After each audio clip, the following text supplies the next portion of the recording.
revisi undang-undang itu memang didesain oleh elit-elit politik negeri ini? Kalau saya bilang sih iya dong. Pak Jokowi akan dihormati banyak orang kalau dia berani mengambil langkah evaluasi peradilan, reformasi, perintahkan kepada Menko Polhukam.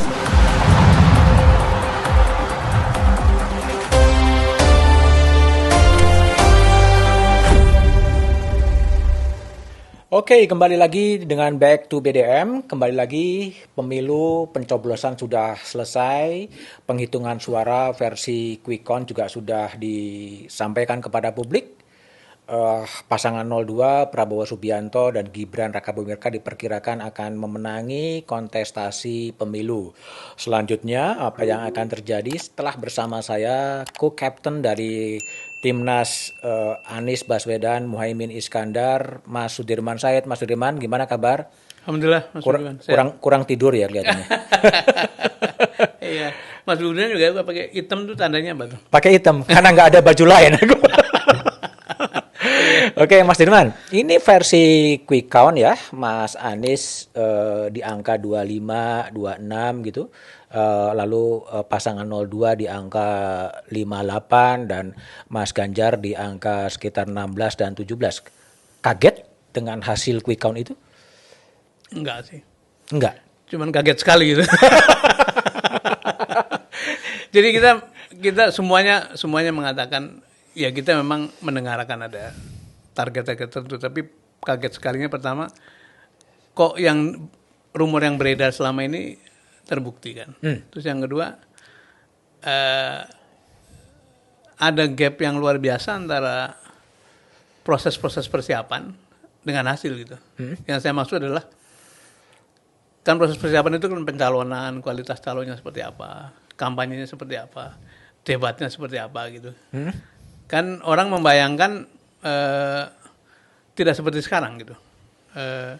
Yang kampanyenya biasa-biasa saja gitu ya, yang kandidatnya itu penuh dengan kontroversi, kok ternyata dapatnya tinggi sekali dan gapnya jauh sekali. Nah, sisi lainnya kami juga bersimpati pada 03 karena agak tidak percaya bahwa angkanya serendah itu. Karena Tidak percaya karena bagaimanapun PDIP punya basis partai yang kuat. Kemudian masa iya Mas Ganjar tidak punya tambahan suara kepada dirinya lah. Nah, bagi kami sendiri kita membahasakannya begini. Ada dua perjuangan. Satu, perjuangan menaikkan mutu atau kelas permainan menjadi lebih berorientasi pada etik, pada moral, pada adab gitu ya, dan ide gitu. Yang perjuangan kedua adalah soal angka. Nah, perjuangan pertama kami merasa itu sukses karena orang sekarang tiba-tiba bicara soal value, soal moral, soal etika. Karena keadaan sekarang tidak menampakkan itu kan, sehingga agenda-agenda untuk mengajak kembali pada moralitas politik itu kami merasa disambut baik gitu. Begitupun ide. Nah, yang agenda kedua soal elektoral kita tunggu. Masih proses quick count sudah selesai, tapi kemudian kita nunggu real count. Jadi kalau ditanya, ya semua kaget dan kata orang Jawa itu kami tenggengan gitu. Kami tenggengan. Kok begini amat gitu ya. Oke, kalau kaget itu kan kira-kira di internal tim Amin kan juga punya punya target ya. Kira-kira 26 ini under? Sebetulnya dulu kita kan memang realistis bertahap. Kita masuk putaran 2. Putaran kedua itu kurang lebih waktu itu siapapun yang masuk 35% maka dapat. Dan kalau tidak ada irregularities sebetulnya sih angka itu kita capai. Nah, sekarang mendapatkan segitu ya kurang lebih kita oke lah. Walaupun tetap jomblangnya keterlaluan ya. Jadi kita syukuri itu sebagai satu pencapaian given dengan fakta-fakta bahwa kita kandidat yang serba terbatas. Jadi dapat suara segitu tuh betul-betul suara karena orang ikhlas, karena tidak membayar, tidak memaksa, tidak nakut-nakutin gitu ya. Itu kita syukuri sebagai suara yang murni datang dari rakyat. Berapapun nanti angkanya setelah real count. Yang cukup mengejutkan malah perolehannya pasangan 03 ya. Ya, sebagai mitra bertanding kita juga kaget sih, apa namanya, kok segitu. Kalau kita pertandingan semata-mata mikirin kompetisi ansih, tentu kita senang karena lawan kan jauh ke belakang. Tapi sebagai warga negara kita menaruh pertanyaan, kok sampai segininya gitu sebetulnya. Itu artinya ada instrumen yang bekerja bisa sangat jauh-jauh hari gitu, bisa juga tidak diketahui publik, atau sekarang orang bicara mengenai tidak dapat diandalkannya mesin atau sistem perhitungan yang sekarang sedang berlangsung di KPU gitu. Banyak sekali laporan-laporan dari bawah, antara kertas C1 dengan hasil tampilannya itu berbeda, dan sejumlah temuan malah menyatakan ada semacam auto markup. Jadi Auto markup. kemarin teman-teman kami itu ya, anak-anak muda yang senang ngulik IT itu mereview 355 laporan gitu ya, dari berbagai titik. Kemudian dicek angka-angka yang selisihnya di atas 200. Ternyata selisih itu cukup merata di 36 provinsi. Dan kesimpulan kita adalah dari sampel yang ada, ini satu contoh saja. Memang 03 juga dapat markup tuh. 01 juga dapat, kita juga dapat. Kita tidak mau ada markup itu. Tapi yang menarik adalah 03 kira-kira dapat 20-an% gitu. Kita dapat belasan, 19 atau 18%. Tapi yang 02 markupnya 65%. Jadi rata-rata dari hasil uji petik itu begitu. Nah ini kan sekarang lagi beredar satu video dari anak-anak muda yang melihat keanehan-keanehan atau irregularities di dalam sistem perhitungannya KPU. Dan saya kira ini akan jadi concern terus dari masyarakat. Ya kita mesti melihat dengan seksama lah. Itu irregularitas tetapi terpola. Terpolanya kan tergantung ya, seberapa luas sampel kita, seberapa dalam, dan satu ketika kita mesti menyimpulkan apakah itu ada pola atau tidak. Sekarang teman-teman di forensik IT sedang bekerja untuk melihat itu. Tapi kalau kita ngikutin pola mekanisme penghitungan suara dari KPU, itu kan berjenjang ya, dari TPS masuk ke kecamatan secara manual dihitung, kemudian kecamatan masuk ke kabupaten, kemudian dihitung, kabupaten masuk ke provinsi, dihitung, kemudian direkap secara nasional. Yeah. Nah, yang ada di IT dengan rekap manual ini korelasinya di mana sebetulnya? Nah ini yang menjadi pertanyaan terus kan, kalau kita dikatakan menggunakan manual gitu. Mengapa dari mulai quick count sudah jadi bahan tayangan, bahkan sekarang jadi bahan tayangan, seolah-olah itu yang menjadi sumber kebenaran kan? Kan seharusnya kalau manual ya sudah kita tunggu saja gitu. Sehingga tidak ada, ini kan seperti quick count digunakan sebagai alat untuk mempengaruhi opini. Yang kalau ditarik ke belakang itu dari mulai survei-survei kan. Nah itu akhirnya orang berpandangan begitu. Jadi ini hari ini, jam ini nih, ketika kita rekaman nih, sedang beredar satu kegaduhan di luar bahwa meskipun dikatakan yang dijadikan acuan utama adalah manual dan Sirekap itu hanya merupakan instrumen pendukung, tapi ada edaran di antara para petugas PPK, gunakanlah Sirekap gitu.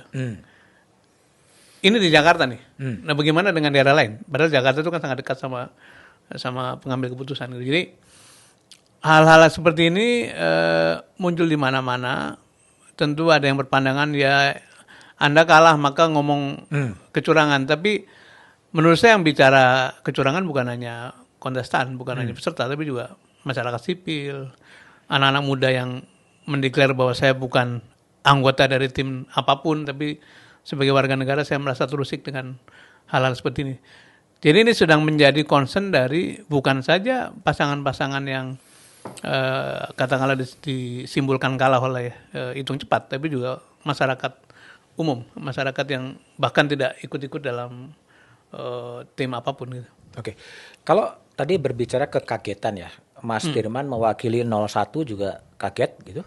Kemudian ketika saya berbicara dengan kubu 02, Mas Rosan ketika di acara satu meja juga mengatakan kaget juga kok bisa setinggi itu gitu. Mas Ganjar juga mengatakan apa iya serendah ini gitu. Ini 3 paslon semuanya kaget gitu loh. Iya. Gimana menjelaskan kekagetan secara bersama-sama ini terhadap hasil itu? Apa yang terjadi sebetulnya? Ya walaupun kalau kita cerna baik-baik kan angka sekarang itu kan hasil dari proses. Dan melalui film yang Dirty Votes? Dirty Votes yang sangat fenomenal itu, kita menyimpulkan ternyata yang dilukiskan di film itu tidak ada apa-apanya dibandingkan dengan kenyataan di lapangan gitu. Ya tadi malam saya satu forum sama Bibip di satu TV, dia menyatakan bahwa memang sengaja dicari yang paling aman yang dilukiskan. Tapi sebetulnya banyak sekali hal-hal yang sejak awal mengganggu hati nurani kita ya.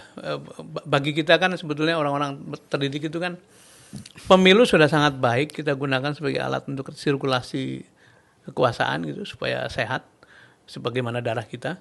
Tapi kemudian prosedur itu dimanfaatkan untuk sesuatu yang sifatnya menurut saya manipulatif gitu. Nah, sejak dari mulai penyiapan undang-undang perubahan pasal undang-undang, kemudian penambahan provinsi yang sangat fenomenal, di mana-mana ekspansi dulu istilahnya itu pemekaran, diberi kesempatan dulu untuk nata institusi, nata berbagai instrumen pemerintahan setempat, baru nanti pada periode berikutnya ikut pemilu. Sekarang dimekarkan bulan ini, berapa bulan kemudian dia ikut pemilu.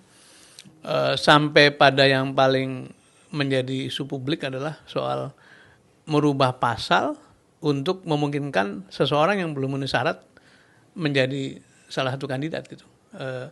Dan itu yang melakukan adalah keluarga dari orang paling tinggi di Republik ini. Jadi seperti Mas Budiman paling tinggi di Kompas gitu, misalnya kemudian bukakan pintu untuk putranya dengan merubah peraturan perusahaan. Itu sesuatu yang menurut saya menjadi hulu dari seluruh persoalan yang sekarang muncul gitu. Jadi angka yang kita saksikan ini adalah resultante dari seluruh proses yang saya tidak tahu ujungnya apa. Orang semua sudah bicara, para scholar sudah bicara, kampus sudah bicara bahwa hati-hati dengan pemilu yang penuh dengan penyimpangan, kecurangan, kekurangan, karena akan menghasilkan sesuatu yang secara moral tidak legitimate, dan itu adalah sumber ketidakstabilan serius gitu. Itu yang mungkin ya harus kita tunggu. Kalau di Mas Dirman lihat tadi ya pemekaran, kemudian berbagai hal, langkah-langkah politik ini sebuah desain yang memang menuju ke satu titik atau sebenarnya sporadis sebetulnya? Kalau sekarang dilihat dari helikopter view gitu, saya tidak percaya bahwa itu sporadis. Itu satu perencanaan. Kan mulainya dari permintaan 3 periode. Ya. 3 periode nggak bisa, kemudian perpanjangan nggak bisa lagi, kemudian coba mengatur koalisi besar segala macam. Dan itu saya kira bukan kata saya, tapi media sudah mengungkap banyak sekali manuver-manuver di balik layar yang menunjukkan bahwa memang ada yang punya mau, ada yang punya mau. Tidak lain adalah presiden kita sekarang gitu. Jadi dan itu yang saya sebut sebagai anomali atau paradoks. Paradoksnya begini. Kita sekarang mensyukuri pemilu yang naik kelas. Semua orang bicara ide, semua orang bicara etik, dan sedikit melupakan, bukan sedikit, saya kira sudah tidak lagi bicara identitas. Ya. Tidak bicara cebong kampret, tidak bicara kadrun segala macam. Tetapi ketika para kontestan ini menaikkan kelas pemilu begitu rupa, masyarakat sipil juga mengamini itu dijatuhkan sendiri oleh pimpinan tertinggi gitu. Dengan cara tadi memaksakan kehendak, merubah undang-undang, sampai MK dipaksa untuk, saya sebut dipaksa karena memang belakangan ada proses yang kita ketahui bersama. Dan juga terbukti MK memutuskan pelanggaran etika berat, KPU-nya pun melakukan pelanggaran etika. Jadi prosesnya memang dipaksakan, dan saya sebut tadi sebagai hulu dari seluruh persoalan. Jadi ketika aparat negara tidak netral, ketika lurah atau kepala desa tidak netral, ketika bansos dipaksakan dibagi bersamaan menjelang hari H walaupun ada pembatalan, ketika Mensos tidak lagi punya kewenangan untuk membagi bansos, itu adalah hasil atau buah dari niat yang memang sudah ditata dari awal gitu. Tapi bukankah katakanlah memang ada problem di pencalonan wakil presiden di Mahkamah Konstitusi, tapi kan kemudian dikembalikan. Ya kalau memang tidak suka ya jangan dipilih gitu. Dan sekarang rakyat sudah menjatuhkan pilihan. Terhadap counter narasi ini gimana Mas Triban merespon? Ya itu satu statement yang menyesatkan ya, karena tugas leader itu kan kayak misalnya gini loh. Saya nyolong mangga. Saya hidangkan di sini. Mas Budiman makan gitu. Terus Mas Budiman ngeritik terus kan. Itu mangga kok, kamu kok nyolong mangga Sudirman dari mana gitu. Ya coba aja kalau enak ambil aja gitu. Mas Budiman makan gitu. Yang salah saya, karena saya menghidangkan mangga curian di meja ini gitu. Kan saya nggak boleh nyolong harusnya gitu, nggak boleh mencuri gitu. Nah jadi kalau kemudian dikatakan ya sudah, prosesnya memang kita akui segala macam itu jadi sejarah lah gitu. Tapi silakan rakyat menilai. Itu bagi saya adalah pengingkaran tugas terpenting dari pemimpin. Tugas terpenting dari pemimpin itu memberikan keteladanan, hal-hal baik dicontohkan supaya publik mengikutinya. Tapi dia melakukan tindakan yang sifatnya itu melanggar, bahkan merubah aturan gitu. Kalau siapa istilahnya Mas Faisal itu main bola, begitu mau gol gawangnya digeser gitu. Atau sebaliknya, gawangnya dilebarkan supaya gol gitu. Jadi yang disebut sebagai kalau pimpinan tertinggi satu institusi apapun itu, apakah bupati, CEO, gubernur, menteri, kalau berpikirnya legalistik semata-mata, maka dia akan terus melakukan perubahan hukum, aturan sesuai dengan apa yang dikepentingan. Nah, itu yang mungkin harus kita kembalikan, yang barangkali kalau boleh saya sebutkan gini. Ya kita punya proses elektoral 5 tahun sekali, kita selesaikan dengan baik nanti, dengan damai, mudah-mudahan tidak ada keributan. Tetapi tidak menutup kenyataan bahwa ada penyimpangan-penyimpangan, pelanggaran etik, perubahan undang-undang yang dipaksakan, yang didorong oleh keinginan atau agenda pribadinya si kepala negara. Itu tidak boleh dilupakan dan harus ada upaya mengembalikan gitu. Saya tidak tahu bagaimana mengembalikan, tapi sebagai kalangan manusia terdidik harus berusaha untuk melakukan itu. Mengembalikannya ada nggak gagasan untuk mengembalikan, atau katakanlah ini harus diterima sebagai kenyataan dan untuk memperbaiki pemilu berikutnya apa yang harus dilakukan? Ya memang proses formal akan terjadi anyway barangkali ya. Tetapi tadi legitimasi akan menimbulkan respon publik. Saya tidak tahu respon publik seperti apa, baik publik politik di parlemen maupun civil society di jalanan atau di kampus-kampus. Jadi kita lihat aja nanti. Kalau pandangan saya atau harapan saya, atau bukan harapan barangkali, melihat sejarah, itu kan seperti pendulum tuh. Kalau sudah terlalu buruk gitu, biasanya ada pushback, ada dorongan balik ke kebaikan gitu, ke tengah. Dan saya sangat tidak percaya bahwa yang namanya kejahatan itu permanen dan absolut. Karena kalau kejahatan permanen dan absolut, tidak ada cerita apartheid selesai itu. Maka orang-orang hitam di Afrika Selatan terus diinjak-injak oleh kaum kulit putih katakanlah. Atau tidak ada cerita Al Capone yang ketangkep, tidak ada cerita Godfather yang akhirnya seluruh keluarganya vanish. Terhadap hal ini menurut saya kita perlu kembali mengingat alinea ketiga Undang-Undang Dasar 45 tuh Mas, yang diawali dengan kata-kata atas berkat rahmat Allah, Tuhan yang Maha Kuasa, dan dengan didorongkan oleh keinginan luhur seluruh bangsa Indonesia. Maka dengan ini kita menyatakan kemerdekaan. Habis itu dan seterusnya. Nah, maksud saya para pemimpin marilah kita ingat kembali ada 2 fondasi yang membuat negara ini berdiri. Nomor 1 religiusitas, moral, kesalehan gitu ya. Agama apapun sama saja bahwa ada aspek religius. Yang kedua, keinginan luhur gitu. Jadi siapapun yang ada di ketinggian sana harus terus berusaha mengembalikan itu, dan tugas kita semua mengingatkan barangkali. Saya bicara seperti ini bukan karena ada di pihak yang sekarang dalam status kalah, tidak, tapi bagi saya ini agenda rutin saja 5 tahun sekali. Habis itu saya kembali ke hidup normal, nggak ada soal. Tapi jangan sampai aspek tadi, aspek religius, aspek keinginan luhur itu kemudian diabaikan, kemudian jadi sarana untuk menumpahkan atau mengekspresikan nafsu berkuasa yang tanpa batas. Nah ini yang barangkali siapapun yang melanggar ini mungkin ya nanti hukum alam yang menyelesaikan, itu yang pengen saya sampaikan. Oke. Mas Dirman, kalau tadi hukum alam yang menyelesaikan itu konkretnya seperti apa ya? Saya kira akan ada respon-respon ya.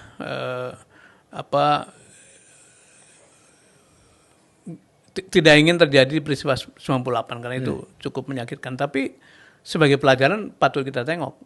Bulan Maret loh itu tahun 198. Ya. Untuk ke 6 atau ke 7 kali loh. Terpilih dengan mulus, seperti semuanya under control gitu. Tapi hanya dalam 2 bulan ternyata kita juga tidak pernah menyangka bahwa pukulan baliknya secepat itu gitu.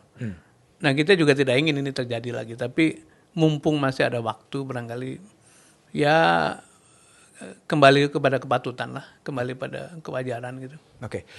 Menjelang pemilu 14 Februari 2020, kita lihat juga bagaimana kampus yang selama ini relatif diam, kemudian muncul berbagai petisi-petisi keprihatinan ya. Kemudian di layar media sosial juga ada video yang beredar yang dirty votes yang itu juga reachment-nya luar biasa gitu. Tapi pertanyaannya kemudian itu kelihatan tidak berpengaruh ke bawah ya? Ada klaim agak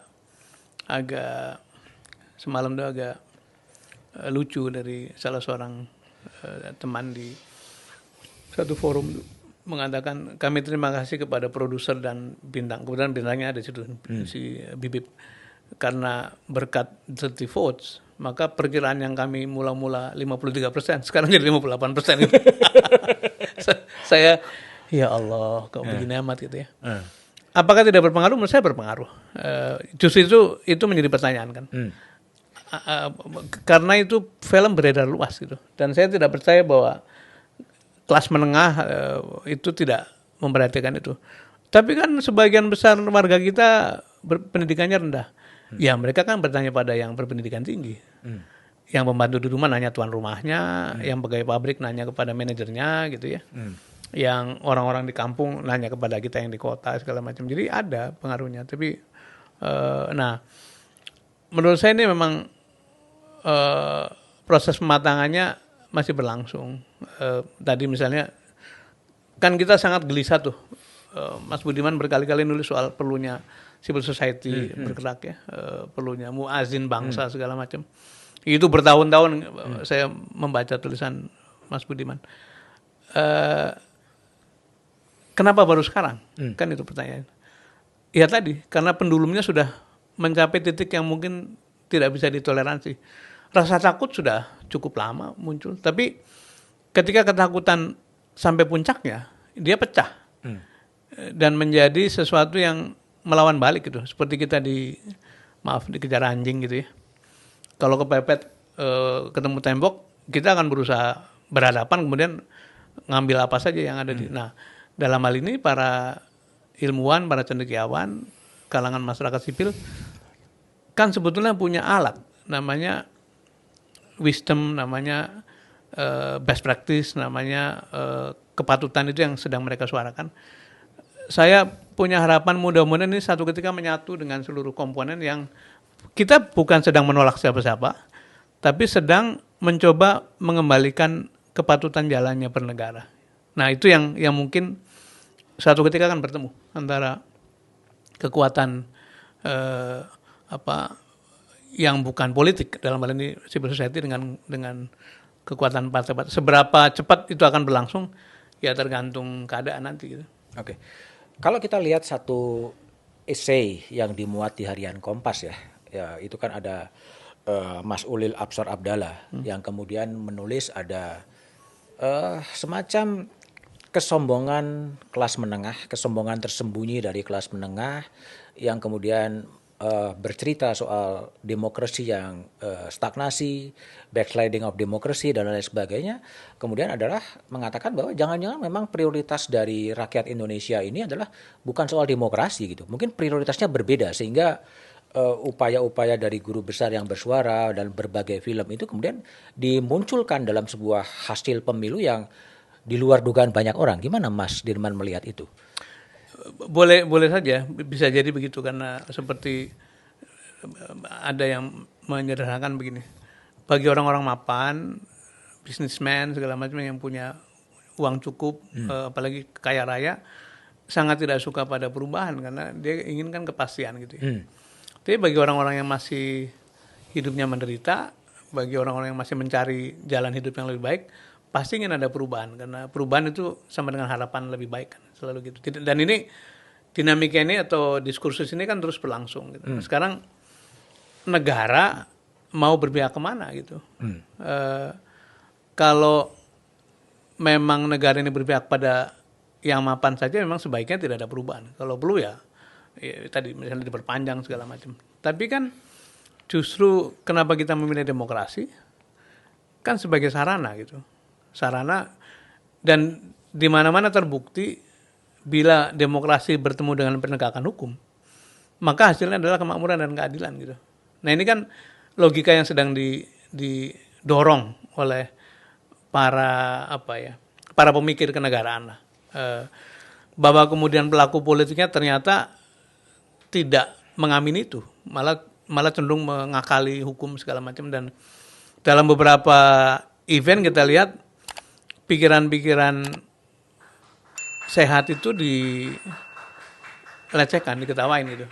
Misalnya dengan kata-kata etik, nggak semua etik misalnya gitu, atau profesor itu dengan sebutan melecehkan. Nah saya sering menceritakan ini, ada foto tahun 1945, itu jajaran antara ada Bung Karno, ada Bung Hatta, ada Ali Sastro-Amijoyo, ada Panglima Sudirman, ada Natsir, ada Agus Salim, ada beberapa tokoh, Sahrir kalau nggak salah. Saya bayangkan ketika itu yang buta huruf itu hampir semua, hanya 3% yang melek huruf gitu katanya. Penduduk kita 65 jutaan.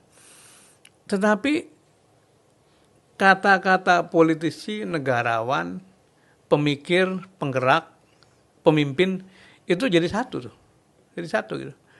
Nah sekarang ini tadi sebagian politisi menertawakan kebaikan gitu, lu naif gitu, lu idealis, lu nggak bisa masuk politik gitu, menertawakan profesor, menertawakan pikiran-pikiran waras. Ini ada yang salah gitu menurut saya. Padahal kata seorang bijak itu politik ya intelektual itu ya politik, harusnya nyambung tuh. Karena kenapa ada di politik? Karena dia pengen menawarkan ide datangnya dari mana? Dari pengetahuan gitu. Tapi sekarang ini kan orang-orang yang terus mencoba menjaga norma itu dijadikan bahan ketawaan. Jadi kembali pada poin Mas Budiman tadi, sekarang kenapa baru bergerak? Ya sama seperti pertanyaan 98. Kenapa tiba-tiba orang seperti Arifin Panigoro almarhum ketemu dengan Amin Rais, ketemu dengan mahasiswa begitu, ketemu dengan Prof. Kardinal Supeli gitu, yang dulu barangkali tidak saling mengenal. Nah, kecenderungan ini sekarang muncul.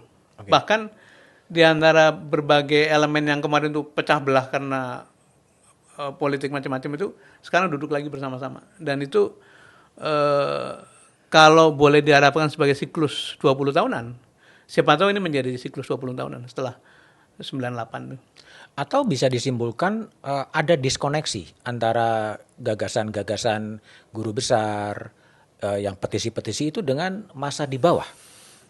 Ya itu yang selalu disampaikan oleh teman-teman politisi ya, bahwa Anda nggak ngerti bahasa rakyat. Ya, Rakyat itu maunya simpel-simpel aja. Simpel-simpel aja. Maunya makan cukup segala Ya, macam. ya. Bisa begitu. Tapi ya memang harus ada pembagian tugas kan. Orang-orang yang terdidik lebih tinggi begitu dan pengetahuannya lebih luas, memang harus membawa bangsa ini ke alam yang lebih maju gitu. Malahan salah kalau orang-orang yang susah di desa-desa itu terus hanya digunakan 5 tahun sekali dengan dibiarkan miskin gitu. Tiap 5 tahun dikasih sembako. Kenapa saya sebut dibiarkan miskin? Ya karena tadi keadilan tidak muncul, hukumnya tumpul ke bawah, tumpul ke atas, tajam ke bawah, sehingga yang selalu mendapat privilege dari resources negara ini selalu orang-orang yang punya power atau dekat dengan power gitu. Nah itu yang dicoba diselesaikan lewat 5 tahunan ini kan. Kalau bisa ada kandidat baru yang menawarkan perbaikan, perubahan segala macam. Jadi boleh saja kita melihat bahwa rakyat itu tidak butuh macam-macam, tapi bukankah itu tugas kaum terdidik dan tugas kaum yang punya kekuasaan gitu, untuk membuat mereka itu lebih kritis, lebih punya preferensi gitu ya. Yang sekarang ngomong begini memang berat sekali tuh dan harus saya akui berat sekali. Tapi kalau kembali pada pos atau camp nomor 1 ini, kita merasa bahwa berapapun nanti yang diperoleh itu adalah orang-orang yang memang tidak ada hal lain yang membuat mereka tertarik kecuali tadi gagasan, pikiran untuk memperoleh keadilan. Itu yang menurut saya kita syukuri sebagai satu modal dan mungkin bisa kita gulirkan ke depan. Atau gini juga Mas Dirman, jadi kelas-kelas menengah gitu kan, atau ide-ide perubahan itu memang ide-ide perubahan yang memang tadi ya, karena ada fenomena korupsi, ada fenomena demokrasi yang etika, moral, itu isu-isu yang disebut kelas menengah yang tidak menjawab kebutuhan di bawah, dan kemudian elit yang ingin mempertahankan keuangan langsung aja ini ke bawah dengan fenomena menjawab kebutuhan real dengan bantuan sosial. Jawaban dari ya itu ada begitu, tapi jawaban dari ini adalah di mana etik gitu. How ethical you are gitu. Kita bisa mencapai dua-duanya. Mengajak mereka memilih kita, kemudian bersepakat untuk tidak menggampangkan dengan sekedar siapapun yang ngasih amplop kemudian milih itu, sambil terus mengangkat mereka. Jadi sebetulnya yang hilang adalah tanggung jawab etis dari menurut saya dari politisi gitu. Dan politik kita sudah sangat bukan hanya pragmatis tapi menurut saya destruktif lah. Destruktif. Saya mau kasih contoh. Kalau betul bahwa angka yang diperoleh oleh pasangan 2 itu akibat dari operasi-operasi, ini saya sebut kalau betul ya. Kalau betul. Itu kan ongkosnya luar biasa, Pak. Ngerusak MK. Ya kan? Ngerusak sekarang baru saja Petun menerbitkan keputusan. Selah. Walaupun masih selah, tapi ada upaya gitu. Kalau betul bahwa aparat keamanan terlibat, itu artinya ngerusak aparat keamanan. Kalau betul petugas KPPS atau petugas KPU terlibat, itu artinya ngerusak. Kalau betul kepala desa terlibat, itu artinya ngerusak kepala desa, Pak. Jadi the whole country, kulturnya, value-nya, etikanya dirusak untuk memenuhi target yang sebetulnya Anda hanya duduk 5 tahun kok gitu. Kenapa harus mengorbankan hal-hal yang sifatnya permanen yang damage-nya itu ngerusak membetulkannya berat sekali. Nah, karena itu mungkin begitu bahwa rakyat itu hanya butuh. Tapi tugas kita justru tadi yang saya katakan, ada tugas luhur yang melekat pada seorang pemimpin. Penguasa itu punya 2 sisi menurut saya. Satu, privilege, keleluasaan, diskresi betul. Tapi juga ada tanggung jawab. Nah, ini sisi ini yang agak perlu diingatkan, Oke. Kalau kondisinya seperti itu, sampai sekarang gimana Timnas Amin menyikapi hasil quick count yang sudah beredar? Apa yang mau dikerjakan? Kalau sejauh ini memang kita lagi terus pertama jaga IT lah. Kita punya IT yang mirroring ke KPU, kita punya sistem yang terkoneksi dengan partai-partai pendukung, tapi juga punya saksi yang kita kelola di time ini. Itu kita kumpulkan bukti sebagai basis nanti untuk. Tapi yang kedua juga tim hukum kita di seluruh Indonesia menerima laporan-laporan dari masyarakat. Itu sedang dikompilasi gitu.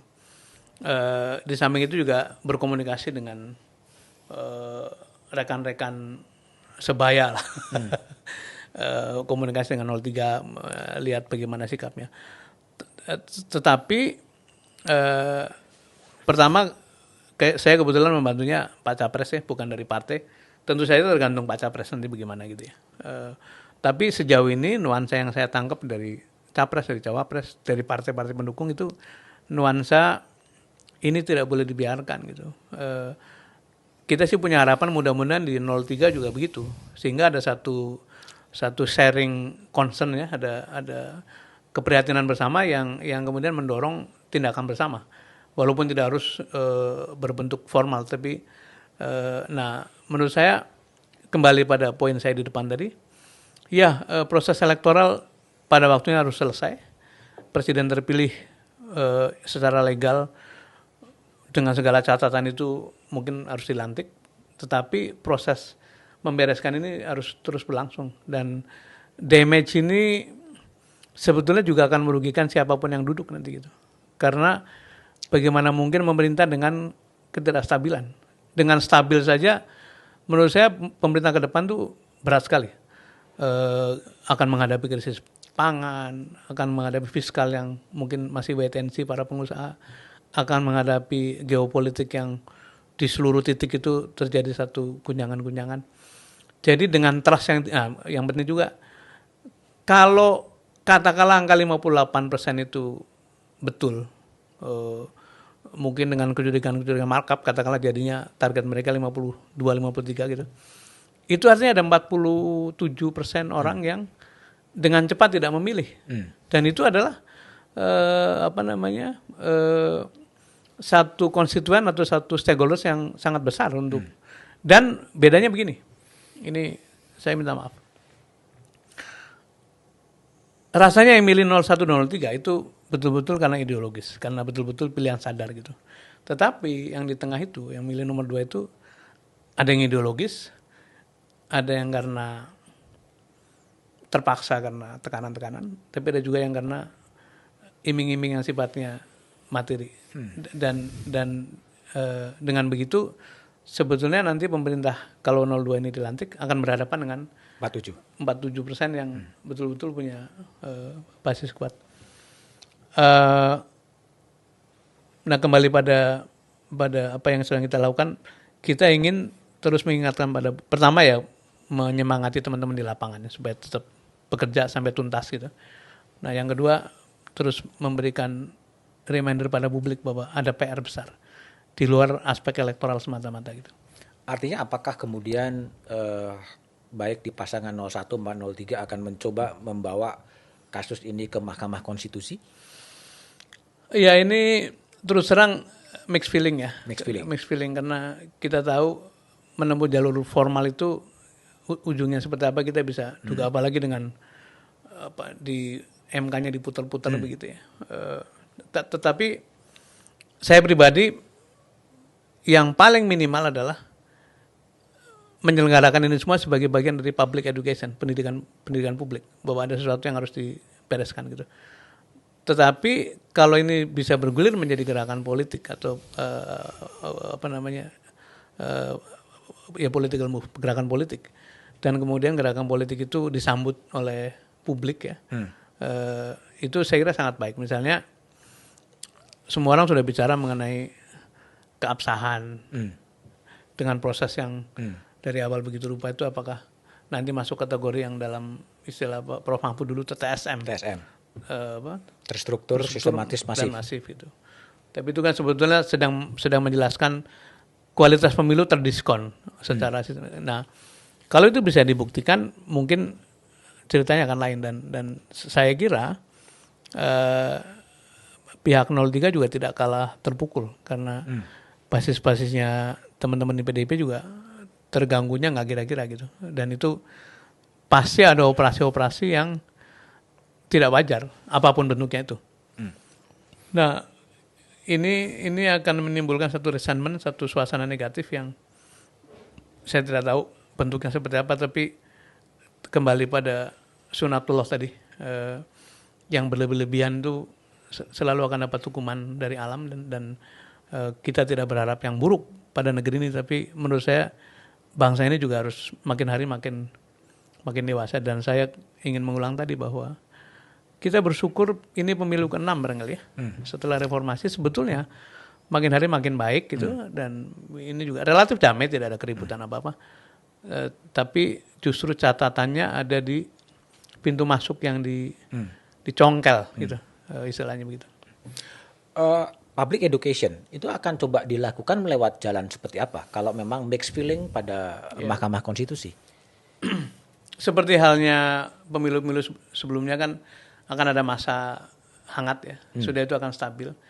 Tapi misalnya orang kayak saya akan kembali ke dunia akademik, pada akan mengajar, kemudian akan terus-menerus menyelenggarakan program-program pendidikan kepemimpinan, dan rasanya yang berpikir begitu juga banyak. Nah, kampus sekarang lagi bergerak kan, karena tadi reaksi dari keadaan gitu.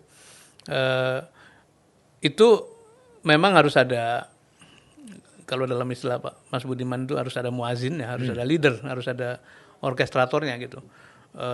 Tanpa bermaksud mengganggu keadaan, tapi ini lebih pada ya tugas warga negara untuk mengingatkan. Jadi masyarakat sipil mesti bangun, mesti bangkit lagi, dan secara anekdotal, secara guyon saya mengatakan kita berterima kasih pada Pak Presiden Jokowi karena tiba-tiba semua orang bicara etik.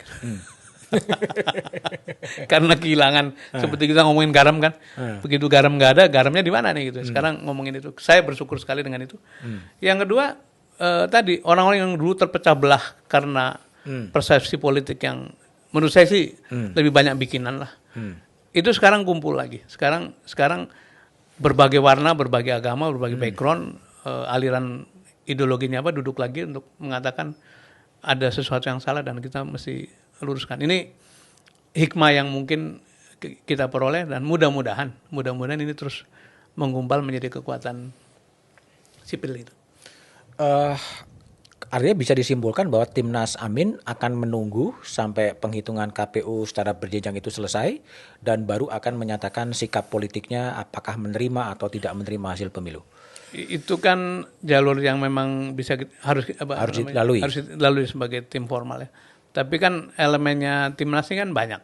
Ada elemen buruh mungkin punya logika sendiri, elemen keumatan, elemen ada keluarga besar yang anggotanya kebanyakan petugas kesehatan. Jadi elemen ini akan bergerak dan tergantung tantangan maupun ketersediaan resources mereka gitu. Jadi tapi perasaan bahwa ada perlakuan tidak adil tidak mungkin membuat mereka tuh diam, itu pastilah. Kita lihat nanti. Mas Anies dalam pernyataan terbukanya mengatakan saya tetap akan setia dengan gerakan perubahan. Iya. Artinya setelah posisi seperti sekarang akan kemana Mas Anies? Ya, itu pertanyaan menarik dan ditanyakan oleh banyak orang. Pertama, saya tidak bisa mewakili beliau ya. Tetapi karena beliau ini belum atau bukan merupakan bagian dari partai politik, tentu punya opsi-opsi. Kalau sudah di partai politik kan harus meneruskan berjuang untuk partai gitu. Nah, saya nggak tahu.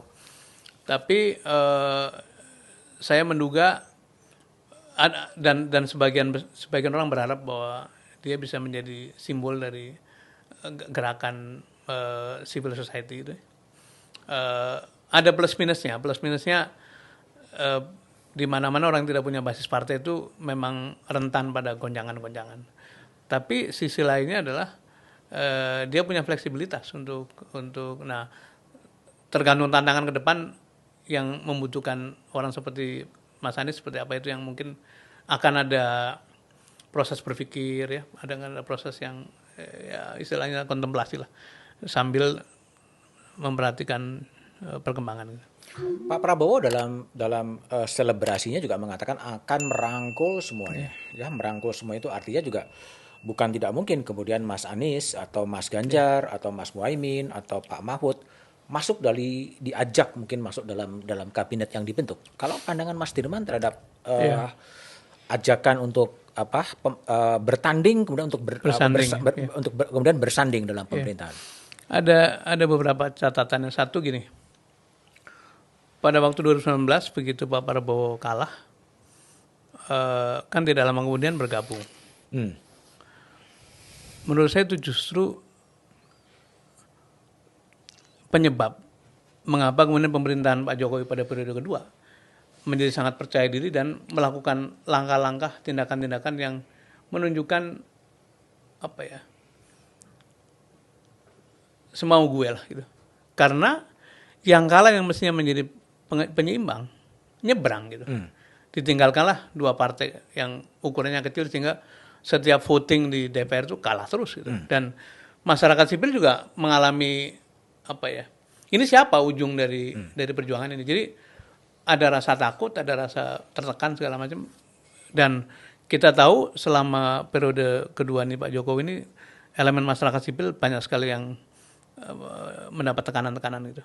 Jadi kalau berkaca pada itu, maka saya punya harapan yang menang, kalau nanti dinyatakan menang nomor 02, silakan memerintah dengan baik.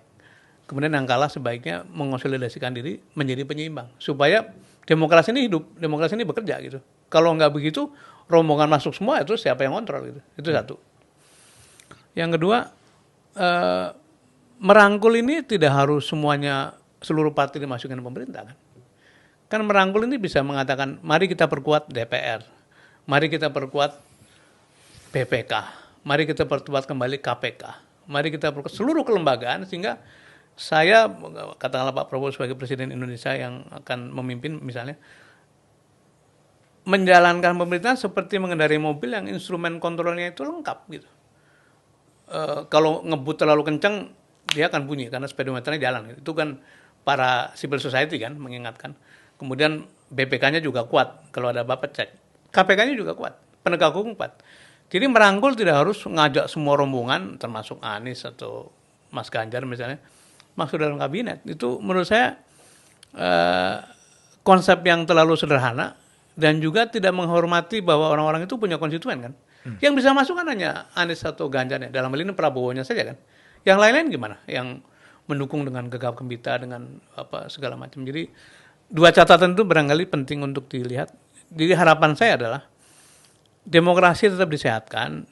Tentu saja orang yang berkuasa kepingin mendapatkan hasil yang kuat, tapi jangan mematikan elemen kontrol. Karena itu membahayakan bagi dirinya sendiri juga gitu. Seperti yang sekarang terjadi kan. Menurut saya Pak Jokowi dalam bahaya sebetulnya. Karena seluruh instrumen itu mati, tidak berfungsi gitu. Nah ya mungkin beliau masih enjoy sebagai yang berkuasa, tapi tindakan-tindakan ini kan dicatat oleh sejarah gitu. Nah, apakah Pak Prabowo mau seperti itu? Jangan sebaiknya. Kalau dia menang nanti gitu. Kalau dia dinyatakan menang. Jadi ya harapan saya menata ulang apa yang saya kira walaupun ini terlalu dini, tapi saya kira beliau itu punya wawasan yang lebih baik tentang bagaimana negara-negara di luar itu dirancang dengan baik ya. Mudah-mudahan itu bisa dijalankan. Sudah ada pendekatan-pendekatan dari Gibran mengatakan akan datang ke Mas Anies, datang ke Mas Ganjar, ya. Mungkin juga ya soan, tapi juga bisa menawarkan ajakan ya untuk kemudian udahlah sudah selesai dan kemudian meskipun hipotetikal ya bergabung dalam pemerintahan seperti pola yang diambil oleh Pak Jokowi dengan mengajak Pak Prabowo dan Mas Sandi. Setelah saya belum ada karena masing-masing masih sibuk, tapi itu praktek yang baik dan mungkin karena Mas Gibran merasa akan jadi pemenangnya ya dia yang akan datang, itu saya kira baik sekali. Tapi tidak serta-merta harus datang untuk bertransaksi kan. Kan bersilaturahmi baik-baik aja. Itu juga akan menenangkan suasana lah ya, bahwa para pihak yang kemarin bertanding itu akhirnya duduk sama-sama. Tapi sebagai warga negara yang ikut membayar pajak, saya punya harapan jagalah demokrasi. Buatlah ada keseimbangan antara yang berkuasa dengan yang mengontrol kekuasaan. Dan contohnya banyak dan hasilnya bagus. Contoh PDIP itu 10 tahun di pemerintahan, di luar pemerintahan, naik suaranya gitu. Sekarang PKS memperoleh satu berkah dari lama di luar gitu ya. Sekarang konon di DKI akan menjadi pemenang pertama menurut hasil hitungan sementara. Jadi menjadi memberi manfaat bagi rakyat itu tidak harus semuanya ada di eksekutif. Menjadi pengontrol yang baik pun itu sangat berjasa bagi rakyat karena membuat pemerintah lebih hati-hati lah. Hanya memang mungkin tergantung juga kepada partai politik ya. Kalau partai politik yang kemudian mau diajak ke bergabung, ya kemudian ya akan terjadilah kemudian regrouping kembali ya. Makanya itu saya katakan sebagai warga negara karena tentu saja pimpinan partai politik punya judgement, punya kebutuhan, punya tantangan masing-masing, kita menghormati. Tapi sebagai warga negara saya menyampaikan. Dan itu saya katakan juga di tahun 2019 ketika saya membantu Pak Prabowo. Kemudian saya katakan di publik juga bahwa kita berharap Gerindra waktu itu ada di luar pemerintahan. Tapi yang terjadi sekarang itu kan seperti inilah buah dari ikut nyebrang, kemudian menggunakan instrumen kekuasaan untuk memperoleh kemenangan. Itu kan yang disebut sebagai tujuan menggunakan semua cara gitu. Tapi sebenarnya banyak sekali prinsip-prinsip yang ongkos bagi negara ini begitu besar, termasuk segala macam ontaran-ontaran yang sekarang muncul itu. Mas Anies dan Mas Dirman belum mengucapkan selamat kepada Pak Prabowo gitu. Menurut saya secara politik Pak Anies lebih pas ya. Tapi itu kalau nanti memang diputuskan oleh KPU sebagai satu keputusan resmi, kan kata para ahli hukum quick count itu hanya prediksi. Iya, prediksi. Nah, nanti setelah diputuskan saya kira kalau memang itu kejadian ya Pak Anies akan menyampaikan selamat pada siapapun nanti yang diputuskan. Ya. Kalau yang terakhir, sebenarnya apa langkah yang bisa dilakukan gitu untuk membenahi situasi ketatanegaraan kita yang tadi dikatakan oleh Mas Dirman kerusakannya luar biasa. Apa sih kira-kira satu big bang gitu yang perlu dilakukan untuk membenahi kembali kerusakan-kerusakan yang terjadi akibat dari pemilu 2024 ini? Tahun 2004 kan ada tsunami ya. Aceh. Kemudian 2005 awal dibentuklah BRR. Saya ingat April 2005 kita terbang ke Aceh pertama kali. Sebenarnya saya sejak kejadian Desember sudah bolak-balik ke sana. Tapi sebagai BRR, sebagai badan rekonstruksi datang ke sana dan Pak Kuntoro ngajak kita ke wilayah paling rusak di Ulele itu. Ucapan yang tidak pernah kita lupakan dari almarhum adalah teman-teman lihat sekelilingmu gitu. Ini bertujuh bersepuluh. Hanya tangan Tuhan yang bisa membuat kerusakan sedahsyat ini gitu. Dan karena itu hanya tangan Tuhan pula yang bisa membetulkannya kembali. Anda semua di sini dikirimkan oleh Tuhan untuk membangun kembali wilayah ini. Karena itu jaga tanganmu. Don't even think tentang nyolong, korupsi segala macam. Itu menjadi satu value statement dari seluruh tim. Saya mau mengumpamakan yang tadi. Kerusakan ini dibuat oleh pemimpin gitu. Jadi secara timbal balik yang bisa membetulkannya adalah leadership. Kapan itu leadership datang? Ya leadership yang value-nya peduli pada keutuhan negara ini. Entah kapan. Apakah Pak Prabowo nanti kalau dimenangkan akan seperti itu? Ya saya berharap sebagai warga negara pembayar pajak. Tapi kalaupun itu tidak terjadi, artinya kita masih punya tugas untuk berjuang.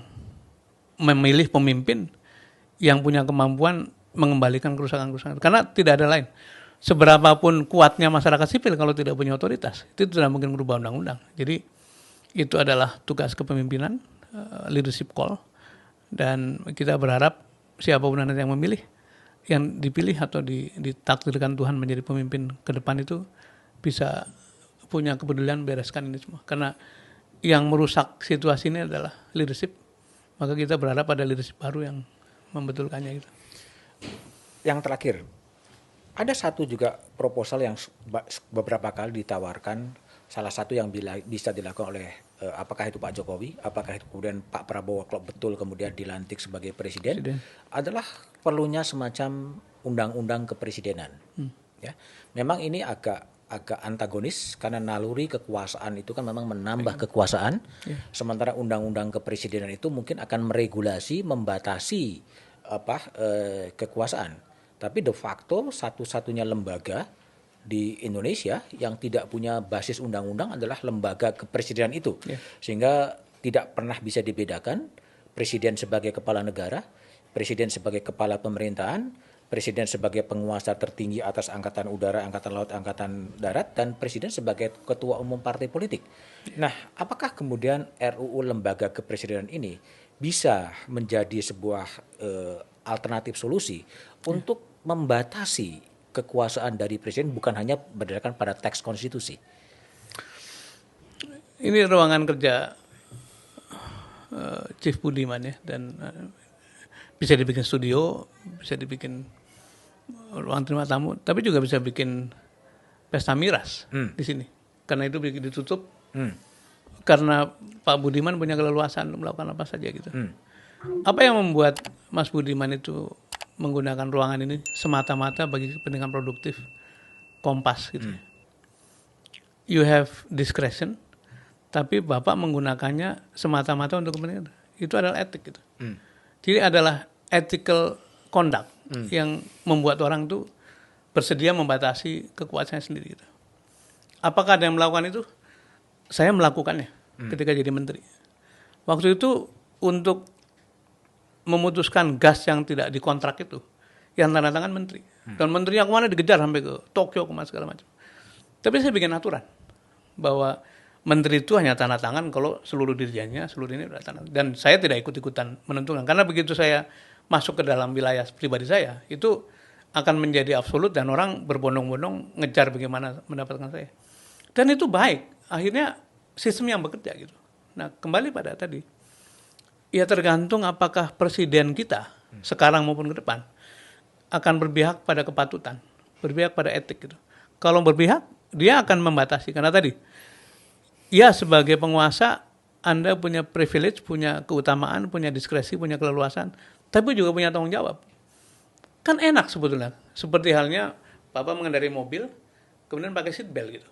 Nah seat belt itu barangkali dibuktikan atau diwujudkan dalam undang-undang kepresidenan, sehingga presiden itu memang ada batas-batasnya, tidak seperti boleh melakukan apa saja gitu. Nah ini harapan kita itu akan terwujud, dan saya kira catatan di halaman 2 Kompas itu berkali-kali mengingatkan soal itu, dan saya kira baik kalau misalnya Pak Prabowo atas nama pengen melindungi dirinya sendiri ya, supaya tidak menyelesaikan tugas dengan legasi yang kurang baik, itu bagus juga. Termasuk kalau itu diinisiatif oleh Pak Jokowi sendiri. Ya, kalau siapa tahu Pak Jokowi mau meninggalkan catatan yang baik di ujung. Saya kan dulu pernah diwawancara di satu meja, saya mengatakan kita sebetulnya sudah berharap ada President's Club. Ya. Yang isinya orang-orang yang mantan presiden berkumpul kalau ada masalah kenegaraan, dan selebihnya adalah betul-betul menjadi contoh. Dan Pak Joko Widodo sebenarnya punya potensi untuk menjadi ketuanya karena presiden terakhir atau termuda barangkali. Kemudian beliau relatif sebelum cerita-cerita masalah soal MK ini relatif dihargai sebagai presiden yang sangat berprestasi untuk membangun infrastruktur, memajukan ekonomi dan sebagainya.